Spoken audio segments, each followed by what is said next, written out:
जय भारत के साथ स्वागत है आप सभी का आपके अपने news channel the CMM news 24/7 पर। तो मॉर्निंग हेडलाइंस और ब्रेकिंग न्यूज़ में जानेंगे देश और दुनिया की कुछ चुनिंदा महत्वपूर्ण खबरें। या दोस्तों, आज तारीख हो चुकी है 1 सितंबर 2021 और दिन हो चुका है बुधवार। तो 1 सितंबर 2021 दिन बुधवार की खबरों में पैरालंपिक में पहली बार भारत को 10 मेडल। वही खबर आ रही है बीएसपी की ओर से, बीएसपी जारी रखे किसान आंदोलन का समर्थन, मायावती ने दिए निर्देश। वही गुजरात से खबर आ रही है, अहमदाबाद से साबरमती को गंदा करने वालों की खैर नहीं, गुजरात हाईकोर्ट ने दिया आदेश। उसी के साथ जानेंगे सर्राफा बाजार का हाल और पूरे भारत के मौसम का पूर्वानुमान।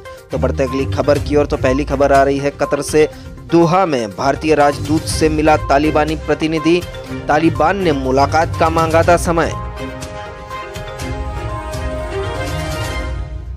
अफगानिस्तान में तालिबान की वापसी के बाद तालिबान ने दुनिया के अलग अलग देशों के साथ संपर्क स्थापित करना शुरू कर दिया है। तालिबान की तरफ से भारत से सभी संपर्क के लिए समय मांगा था, भारत से भी संपर्क के लिए समय मांगा गया था और तालिबान की ओर से आए आवेदन के बाद मंगलवार को कतर में स्थित भारतीय राजदूत दीपक मित्तल ने तालिबान के प्रतिनिधि के साथ मुलाकात की थी। तालिबान ने मुलाकात के लिए दोहा में स्थित तालिबान के राजनीतिक कार्यालय के मुखिया शेर मोहम्मद अब्बास स्नाक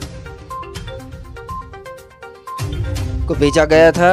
अफगानिस्तान में तालिबान की वापसी के बाद पहली बार भारत और तालिबान के किसी प्रतिनिधि के बीच आधिकारिक तौर पर मुलाकात हुई है। मिली जानकारी के अनुसार भारत ने अफगानिस्तान में फंसे भारतीयों की सुरक्षित वापसी का मुद्दा तालिबान के सामने उठाया और साथ में अफगानिस्तान के अल्पसंख्यक समुदाय की भारत यात्रा तथा उनकी सुरक्षा का मुद्दा भी उठाया है। भारत की ओर से तालिबान के सामने यह भी बात रखी गई है कि अफगानिस्तान की धरती का इस्तेमाल किसी भी तरह से भारत विरोधी गतिविधियों में ना किया जाए। तालिबान के प्रतिनिधि ने भी भारतीय राजदूत को भरोसा दिया है कि सकारात्मक नजरिए के साथ भारत की तरफ से रखे गए मुद्दों पर विचार किया जाएगा। तो फाइनली भारत की ओर तालिबान की बात हो चुकी है, ऐसा मान सकते हैं हम। बढ़ते अगली खबर की ओर। अगली खबर में है, उग्रवाद को लेकर फारूक अब्दुल्ला ने चेताया, कहा अवास्तविक दुनिया में न रहे सरकार। या दोस्तों, जम्मू कश्मीर से खबर आ रही है फारूक अब्दुल्ला को लेकर। तो नेशनल कॉन्फ्रेंस के अध्यक्ष फारूक अब्दुल्ला ने कहा है कि उग्रवाद अभी तक एक बड़ी चुनौती के रूप में मौजूद है, इसलिए सरकार को अवास्तविक दुनिया में नहीं रहना चाहिए और ऐसा नहीं सोचना चाहिए कि अब सब कुछ ठीक ठाक है। उन्होंने जम्मू कश्मीर में पंचायत नेताओं को पर्याप्त सुरक्षा मुहैया करवाने पर भी जोर दिया। फारूक अब्दुल्ला ने पंचायती राज संस्थानों को मजबूत बनाने के लिए आयोजित एक सरकारी कार्यक्रम में यह टिप्पणी की। इस कार्यक्रम में लोकसभा अध्यक्ष ओम बिरला और जम्मू कश्मीर के उपराज्यपाल मनोज सिन्हा भी मौजूद थे।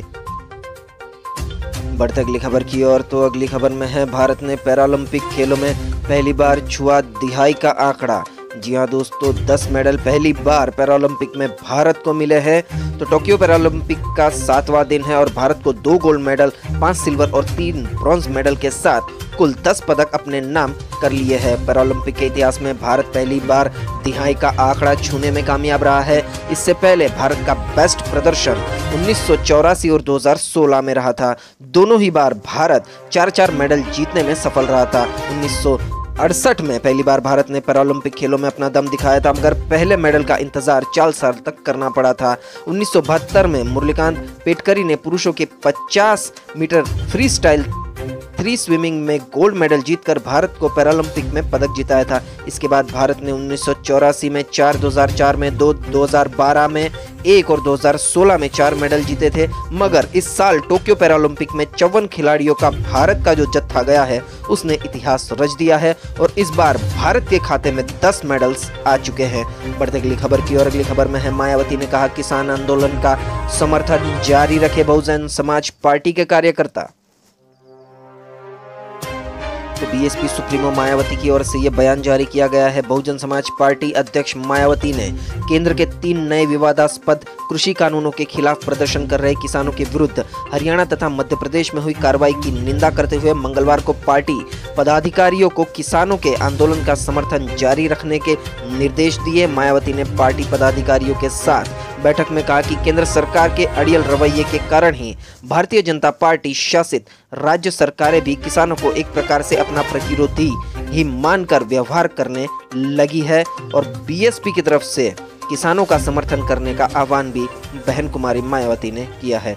बढ़ते अगली खबर की ओर। अगली खबर में है, यूपी में अकेले चुनाव लड़ेगी आम आदमी पार्टी, सभी 403 सीटों पर उतारेगी उम्मीदवार।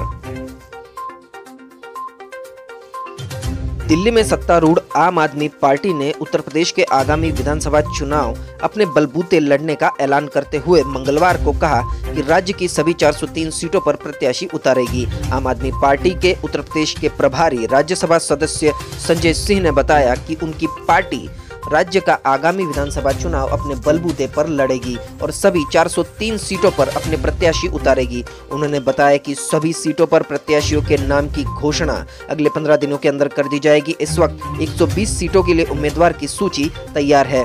आम आदमी पार्टी का यह ऐलान सपा के साथ गठबंधन की अटकलों के बीच महत्वपूर्ण माना जा सकता है। संजय सिंह ने बताया कि उनकी पार्टी भाजपा के फर्जी राष्ट्रवाद और आम आदमी पार्टी के असली राष्ट्रवाद के मुद्दे को लेकर चुनाव मैदान में उतरेगी। बहुत ही बखूबी बात कही गई है आम आदमी पार्टी की तरफ से। तो बढ़ते अगले समाचार की और अगले समाचार में है महंगे पेट्रोल से जल्द मिलेगा छुटकारा। ऑटो कंपनियां पेश करेगी 65 रुपए प्रति लीटर वाले बायोफ्यूल से चलने वाले वाहन।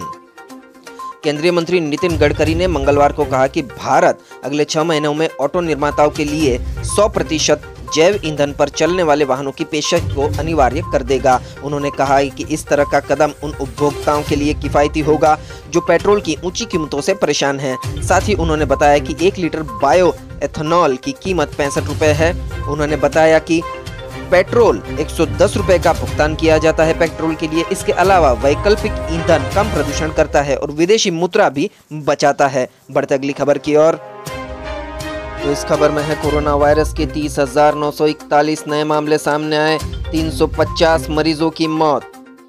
जी हाँ दोस्तों, भारत में एक दिन में कोविड-19 के 30,941 नए मामले सामने आने के बाद देश में कोरोना वायरस संक्रमितों की संख्या 3,27,68,880 हो गई। वही उपचाराधीन मरीजों की संख्या कम होकर 3,70,640 हो गई है। देश में अभी भी 3,70,640 लोगों का कोरोना वायरस संक्रमण का इलाज चल रहा है, जो कुल मामलों का 1.13% है। पिछले 24 घंटों में उपचाराधीन मरीजों की संख्या में कुल 5,684 की कमी दर्ज की गई। मरीजों के ठीक होने की राष्ट्रीय दर 97% है, 97.53% रखी गई है। देश में पिछले साल अगस्त को संक्रमितों की संख्या 20 लाख, 23 अगस्त को 30 लाख और 5 सितंबर को 40 लाख से अधिक हो गई थी। तो एक कोरोना का ताज़ा हाल है। बढ़ते अगली खबर की और अगली खबर में है प्रधान न्यायाधीश ने 9 नए न्यायाधीशों को शपथ दिलाई। सुप्रीम कोर्ट में जजों की कुल संख्या बढ़कर 33 हुई। जी हाँ दोस्तों, CJI यानी chief justice of India Bharat के सबसे बड़े न्यायाधीश ने नए 9 न्यायाधीशों को शपथ दिलाई है। तो अब सुप्रीम कोर्ट में जजों की संख्या, न्यायाधीशों की संख्या 33 हो गई है कुल टोटल। उसी के रिलेटेड ये खबर है। देश के प्रधान न्यायाधीश यानी chief justice of India NV Raman ने मंगलवार को 3 महिला न्यायाधीश सहित 9 नए न्यायाधीशों को उच्चतम न्यायालय के न्यायाधीश के रूप में पद की शपथ दिलाई। यह शीर्ष अदालत के इतिहास में पहली बार है जब 9 जजिस एक साथ पद की शपथ ले रहे हैं। 9 जजिस ने शपथ लेने के साथ उच्चतम न्यायालय में प्रधान न्यायाधीश सहित न्यायाधीशों की संख्या 33 हो गई है। सर्वोच्च न्यायालय में CJI समेत कुल 34 जजिस हो सकते हैं। शपथ ग्रहण समारोह उच्चतम न्यायालय के अतिरिक्त भवन परिसर के सभागार में संपन्न हुआ है।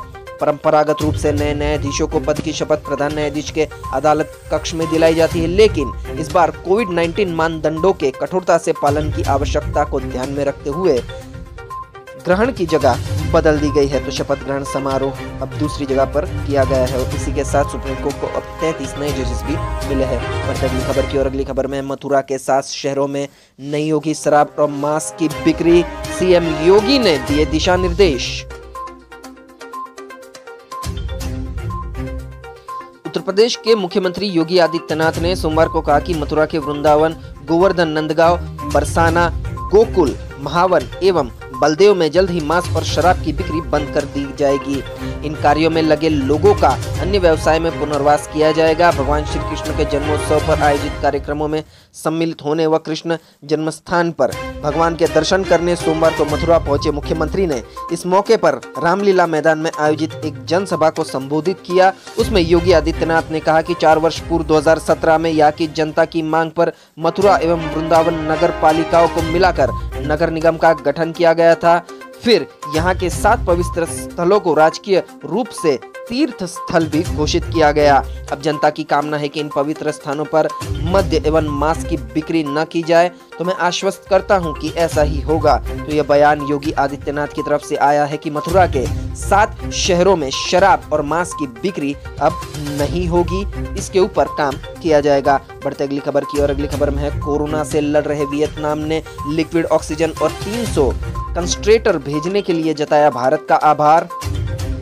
वियतनाम से ये खबर आ रही है, वियतनाम में कोविड-19 के बढ़ते मामलों के बीच भारतीय नौसेना का जहाज ऐरावत सोमवार को कोविड-19 राहत सामग्री के साथ हो ची मिन्ह सिटी बंदरगाह पहुंचा, जिसके बाद वहां के विदेशी मंत्री बुई थान सॉन ने ट्वीट कर भारत का आभार जताया। हो ची मिन्ह सिटी पहुंचा भारत का ऐरावत। उन्होंने ट्वीट किया कि 300 ऑक्सीजन सांद्रक और 100 मैट्रिक टन तरल चिकित्सा ऑक्सीजन के सरकार और भारत के लोगों की बहुत सराहना करते हैं। इससे पहले विदेश मंत्री एस जयशंकर ने ट्वीट कर कहा था कि आईएनएस ऐरावत ऑक्सीजन आपूर्ति लेकर वियतनाम पहुंच चुका है। तो हो ची मिन्ह बहुत ही फेमस सिटी है वियतनाम का, लोग वहां घूमने भी जाते हैं। तो उसी के बंदरगाह पर, उसी के दरिया किनारे पर भारत का ऐरावत नौसेना का जहाज पहुंचा, जो कोविड-19 राहत सामग्री लेकर पहुंचा। तो इसी के रिलेटेड वियतनाम ने भारत का शुक्रिया अदा भी किया है।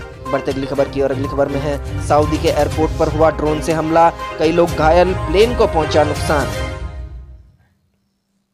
जी दोस्तों, सऊदी से ये खबर आ रही है, सऊदी अरब के एयरपोर्ट पर मंगलवार को ड्रोन हमला हुआ है, 8 लोग घायल हो गए हैं। सरकारी टेलीविजन द्वारा दी गई जानकारी के मुताबिक सऊदी के दक्षिण पश्चिमी क्षेत्र में स्थित आभा एयरपोर्ट पर मंगलवार को ड्रोन हमले में 8 लोग घायल हुए हैं। आभा एयरपोर्ट में हुआ ये ड्रोन हमला, एक असैन्य विमान को नुकसान पहुंचा गया है। आपको बता दें कि यमन में मौजूद हूती विद्रोहियों के साथ जारी युद्ध के बीच सऊदी अरब पर ये सबसे हालिया और पिछले 24 घंटे में देश के आभा एयरपोर्ट पर हुआ दूसरा हमला है।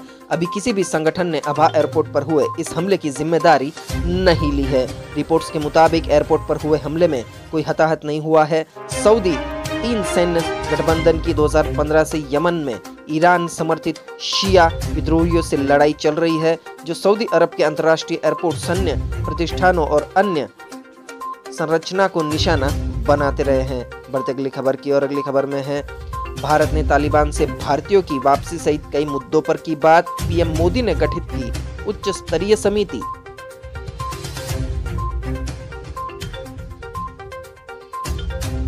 तालिबान के हाथों में सत्ता आने के साथ ही भारत ने अपने कूटनीतिक हितों के हिसाब से कदम उठाने शुरू कर दिए हैं। भारत ने सीधे तौर पर तालिबान के साथ संवाद शुरू कर यह संकेत दिया है कि वो अफगानिस्तान में उसकी सत्ता को मान्यता दे सकता है। तो इसके रिलेटेड हमने आपको पहले भी खबर बताई थी कि भारतीय राजदूत से मुलाकात हुई है तालिबान की तरफ से। तो इसी के रिलेटेड ये भी खबर आ रही है और इसी से भारत के कूटनीतिक कदम भी हमें पता चलने लगे हैं कि भारत तालिबान को सत्ता की मान्यता दे सकता है। बढ़ते अगले समाचार की और अगले समाचार में है, राष्ट्रीय पार्टियों को 2019-20 में अज्ञात स्रोतों से मिले 3,377 करोड़। एडीआर ने अपनी नई रिपोर्ट में दी जानकारी। जी हाँ दोस्तों, ये बहुत ही काम की खबर है आप सभी के लिए, क्योंकि भारत की राजनीति में क्या चल रहा है, पैसे कहां से आते हैं, वो सभी आपको जानने को मिलेगा। इसी के रिलेटेड ये खबर है कि पार्टियां बहुत सारा पैसा छापती है, कहीं ना कहीं स्रोतों से, अज्ञात स्रोतों से, मतलब अननोन तरीके से इनके पास पैसे आते रहते हैं और वो भी करोड़ों में पैसे आते रहते हैं। राष्ट्रीय दलों को वित्त वर्ष 2019-20 के अज्ञात स्रोतों से 3,377.41 करोड़ रुपए मिले, जो उनकी कुल आय का 70.98% हिस्सा है। एसोसिएशन पर डेमोक्रेटिक रिफॉर्म्स ने यह जानकारी दी। इसका नाम पूरा है association for democratic reforms, ADR की तरफ से ये जानकारी आई है। एडीआर ने अपनी रिपोर्ट में कहा है कि भाजपा ने अज्ञात स्रोतों से 2,642.63 करोड़ रुपए की आय की घोषणा की, जो कांग्रेस, राकपा, भाकपा, मकपा और तृणमूल कांग्रेस और बसपा समेत राष्ट्रीय दलों के बीच से सबसे अधिक राशि है। मतलब बीजेपी अब सबसे रईस पार्टी है। रिपोर्ट में कहा गया है कि वित्त वर्ष 2019-20 के दौरान भाजपा ने अननोन स्रोतों से 2,642.63 करोड़ रुपए की आय प्राप्त होने की घोषणा की, जो अज्ञात स्रोतों से राष्ट्रीय दलों की कुल आय का 78.24% हिस्सा है। मतलब भारत में जितनी भी पार्टी है उनमें सबसे ज्यादा पैसा बीजेपी को मिल रहा है और वो भी अननोन सोर्सेस से मिल रहा है।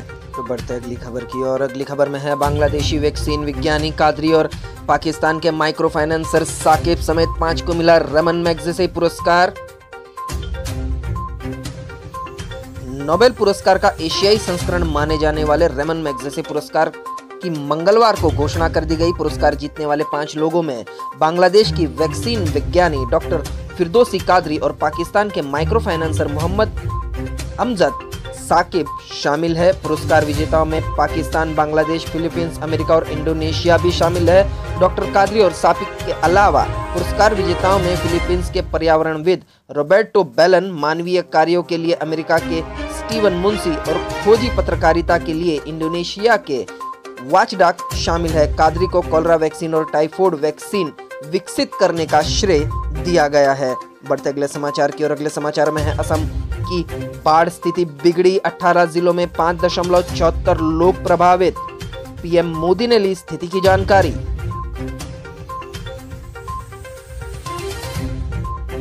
असम में बाढ़ की स्थिति मंगलवार को बिगड़ गई। इसके चलते एक और व्यक्ति की मौत हो गई। इसके साथ ही राज्य में बाढ़ से मरने वालों की संख्या 3 हो गई है। एक आधिकारिक बुलेटिन के अनुसार 18 जिलों में बाढ़ से लगभग 5.74 लाख लोग प्रभावित है। असम राज्य आपदा प्रबंधन प्राधिकरण की दैनिक बाढ़ रिपोर्ट में कहा गया है कि मोरीगांव जिले के पूरा गांव सर्कल में एक बच्चा डूब गया।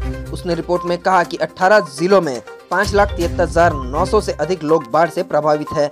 नालबाड़ी में 1.1 लाख से अधिक लोगों के साथ सबसे अधिक प्रभावित जिला यही माना गया है। बढ़ते अगले समाचार की और अगले समाचार में है मुंबई दिल्ली हुई पानी जल भराव के चलते ट्रैफिक जैम। जहाँ दोस्तों बारिश ने दिल्ली, एनसीआर, मुंबई में फिर से रफ्तार पकड़ ली है। बारिश के कारण अगस्त महीने के आखिरी दिन दिल्ली एनसीआर में अच्छी बारिश हुई है, जिससे लोगों को गर्मी से राहत भी मिली है। वहीं मुंबई में सुबह से बारिश हो रही थी, कई इलाकों में पानी भर गया था, जिसके चलते लोगों को ट्रैफिक जैम की समस्या का सामना करना पड़ा है। मॉनसून के जाते जाते एक बार फिर सक्रिय होने के कारण मौसम विभाग पहले ही दिल्ली एनसीआर सहित कई राज्यों के लिए भारी बारिश का अलर्ट जारी कर चुका था। दिल्ली के लिए अगले 3 दिनों तक अलर्ट जारी किया गया है। तो बढ़ते अगली खबर की और इस खबर में है एमपी में आज से हफ्ते भर खुलेंगे स्कूल। तो मध्य प्रदेश में करीब 1.5 साल बाद स्कूली बच्चों का इंतजार खत्म हुआ है। आज यानी 1 सितंबर से 6वीं से 12वीं तक के सभी क्लासेस रोजाना रविवार को छोड़कर लगना शुरू हो गई है। क्लास में 50% बच्चे उपस्थित रह सकते हैं। इसके कारण एक बच्चे को सप्ताह में सिर्फ 3 दिन ही स्कूल आना होगा। मुख्यमंत्री शिवराज सिंह चौहान के निर्देश के बाद 5 दिन पहले स्कूल शिक्षा विभाग ने स्कूल खुलने के आदेश जारी किए थे। स्टाफ को वैक्सीन का कम से कम 1 डोज लगाना अनिवार्य है। बढ़ते अगली खबर की और अगली खबर में है सीएम गहलोत का यूपीएमपी सरकार पर निशाना। बोले ऐसे वीडियो आ रहे हैं जिसमें धर्म के आधार पर गरीब दिहाड़ी मजदूरों, ठेले रेहड़ी वालों के साथ मारपीट की जा रही है। ये हालात चिंताजनक है। जी हाँ दोस्तों, ये बहुत बड़ी खबर है। कहीं ना कहीं यूपी के राज में आरएसएस वाले हिंदुत्ववादी नेता गरीब लोगों को और दिहाड़ी मजदूरों को अपने हिंदुत्व के एजेंडे के चलते भयभीत करते रहते हैं और परेशान करते रहते हैं। उसी के रिलेटेड राजस्थान के सीएम अशोक गहलोत ने बयान दिया है। राजस्थान के मुख्यमंत्री अशोक गहलोत पड़ोसी राज्यों में धार्मिक आधार पर हो रही हिंसा और मारपीट की घटनाओं से आहत है और उन्होंने अपने एक पोस्ट में लिखा है कि सोशल मीडिया पर मध्य प्रदेश और उत्तर प्रदेश से लगातार ऐसे वीडियो आ रहे हैं जहां धर्म के आधार पर दिहाड़ी मजदूर और गरीब ठेला लगाने वाले रेहड़ी पटरी वालों के साथ मारपीट की जा रही है। यह स्थिति और भी चिंताजनक है। ऐसी घटनाओं पर वहां की सरकारें कोई कार्रवाई नहीं कर रही है, जो कि सच बात है। अशोक गहलोत की घटना होनी एक बात है, लेकिन उस पर कार्रवाई न करना सांप्रदायिकता को बढ़ावा देना है। उन्होंने कहा कि ये संविधान के आर्टिकल 15 और आर्टिकल 25 का भी उल्लंघन है। भारत जैसे पंथ निरपेक्ष लोकतांत्रिक देश में ऐसी घटना और उन पर पुख्ता कार्रवाई न होना बेहद ही दुखद है। राजस्थान में ऐसी किसी भी घटना को बर्दाश्त नहीं किया जाएगा। सांप्रदायिक सौहार्द बिगाड़ने का प्रयास करने वाले लोगों पर सख्त कार्रवाई की जाएगी। बढ़ते अगली खबर की और अगली खबर में है जगदानंद बोले भारत में आरएसएस तालिबानी है। आरजेडी के प्रदेश अध्यक्ष ने नीतीश के पीएम मटेरियल की व्याख्या की। यहाँ दोस्तों राष्ट्रीय जनता दल लालू प्रसाद यादव की पार्टी के जगदानंद जी ने आरएसएस पर निशाना साधा है और कहा है कि आरएसएस तालिबान की तरह है, जो कि बहुत हद तक सही बात है।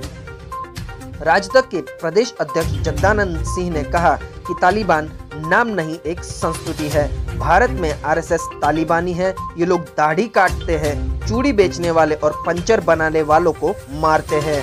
इन सब के खिलाफ लालू यादव ने लंबी लड़ाई लड़ी है, संघर्ष किया और इसलिए उन लोगों को कहा कि अरबपतियों की खिलाफत करता है, धार्मिक उन्मादियों के खिलाफ है, अडवाणी को गिरफ्तार करता है, इसलिए लालू प्रसाद को जेल में डालो।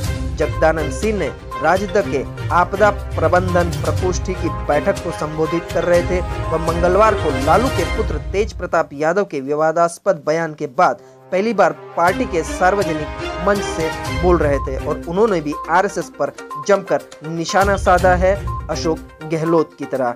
बढ़ते अगले समाचार की तरफ। अगले समाचार है गुजरात अहमदाबाद से। हाई कोर्ट ने सरकार को जारी किया आदेश, प्रदूषित पानी छोड़ने वाले उद्योगों को बख्शा नहीं जाए। कोर्ट ने कहा सत्ता पर बैठे लोग दे रहे संरक्षण। क्या दोस्तों, साबरमती नदी के बारे में ये खबर है। साबरमती नदी को दूषित किया जाता है, उसी पर हाई कोर्ट ने अब सरकार को फटकार लगाई है। गुजरात हाई कोर्ट ने साबरमती नदी में ट्रीटमेंट बगैर गंदा केमिकल युक्त पानी छोड़ने वाले उद्योगों के खिलाफ कई कार्रवाई करने के लिए गुजरात हाई कोर्ट ने चेतावनी दी है। कड़ी कार्रवाई होने जा रही है। हाई कोर्ट ने कहा है कि एक एक के कान पकड़कर सीधा किया जाएगा। इसी के साथ ही हाई कोर्ट ने राज्य के प्रदूषण नियंत्रण बोर्ड को भी कड़ी कार्रवाई करने का आदेश जारी किया है। कोर्ट का कहना है कि साबरमती नदी और रिवर फ्रंट का हम सभी गौरव लेते हैं, लेकिन उसमें प्रदूषित पानी छोड़ा जाना अच्छा नहीं है। उन लोगों को बख्शा नहीं जाएगा जो ये हरकत करते हैं। सत्ता पर बैठे लोग ऐसे उद्योगों को संरक्षण दे रहे हैं। इसका मतलब यह है कि जो भी नेता लोग हैं, जो भी सत्ता पर काबिज है, सीट पर बैठे हुए हैं, वो लोग ऐसी कंपनियों को बढ़ावा दे रहे हैं और ऐसी कंपनियों को जो साबरमती नदी में गंदा पानी छोड़ रहे हैं उनके खिलाफ कोई कार्रवाई नहीं कर रहे हैं। तो इसी के ऊपर गुजरात हाई कोर्ट ने कड़े आदेश जारी किए हैं और गुजरात हाई कोर्ट ने कहा है कि साबरमती नदी को दूषित करने वालों को किसी को भी बख्शा नहीं जाएगा। अब जानते हैं सर्राफा बाजार का हाल क्या रहा। सोने चांदी का भाव। सोने चांदी की कीमतों में लगातार दूसरे दिन गिरावट का रुख कायम रहा। रुपए के मूल्य में सुधार के बीच मंगलवार को दिल्ली सर्राफा बाजार में सोना 100 रुपए घटकर 46,272 रुपए प्रति 10 ग्राम हो गया। इससे पहले सोमवार को जन्माष्टमी वाले दिन घरेलू बाजार में सोने की कीमत 199 रुपए की गिरावट के साथ दर्ज की गई थी। पिछले कारोबारी सत्र में सोना 46,372 रुपए प्रति 10 ग्राम पर बंद हुआ था। वही बात करें चांदी की तो चांदी की कीमत भी 134 रुपए घटकर 62,639 रुपए प्रति किलोग्राम रही। सोमवार को चांदी की कीमत 250 रुपए घटी थी। पिछले कारोबारी सत्र में चांदी 62,773 रुपए प्रति किलोग्राम पर बंद हुई थी। तो अब चांदी की कीमत 62,639 रुपए प्रति किलोग्राम पर है। अब जानते हैं मौसम का हाल कैसा रहेगा। अगले 24 घंटों का भारत के मौसम का पूर्वानुमान। तो अगले 24 घंटों के दौरान उत्तरी कोंकण और गोवा और गुजरात के कुछ हिस्सों में मध्यम से भारी बारिश हो सकती है। एक या दो स्थानों पर बहुत भारी बारिश हो सकती है। दक्षिण पूर्व राजस्थान, मध्य प्रदेश के पश्चिमी और उत्तरी भागों, विदर्भ के कुछ हिस्सों में, मराठवाड़ा, अंडमान और निकोबार द्वीप समूह, उप हिमालय, पश्चिम बंगाल, सिक्किम, असम, मेघालय और उत्तर प्रदेश के कुछ हिस्सों में हल्की से मध्यम बारिश के साथ कुछ स्थानों पर भारी बारिश संभव है। उत्तराखंड, हिमाचल प्रदेश, छत्तीसगढ़ के कुछ हिस्सों, तेलंगाना, बिहार की तलहटी, कोंकण और गोवा के शेष हिस्सों, दिल्ली, पंजाब और हरियाणा के अलग अलग हिस्सों में हल्की से मध्यम बारिश के साथ एक दो स्थानों पर कुछ देर के लिए तेज बारिश हो सकती है। तटीय आंध्र प्रदेश, तटीय कर्नाटक और केरल में एक या दो स्थानों पर मध्यम बारिश हो सकती है। राजस्थान के पश्चिमी हिस्सों, तमिलनाडु और आंतरिक कर्नाटक में हल्की बारिश संभव है। तो इसी के साथ आज की बड़ी खबरें मॉर्निंग हेडलाइंस के साथ यही समाप्त होती है। वीडियो को पूरा देखने के लिए आप सभी का बहुत बहुत धन्यवाद। देश और दुनिया की खबरों के लिए सब्सक्राइब कीजिए द CMM News 24/7 को और बेल आइकन को भी प्रेस कर दीजिए ताकि हर रोज की बड़ी खबरें सबसे पहले आपके मोबाइल पर मिल जाए। तो मिलते हैं अगले न्यूज अपडेट के साथ। आपका दिन खुशनुमा रहे। Thank you, take care, goodbye, जय भारत।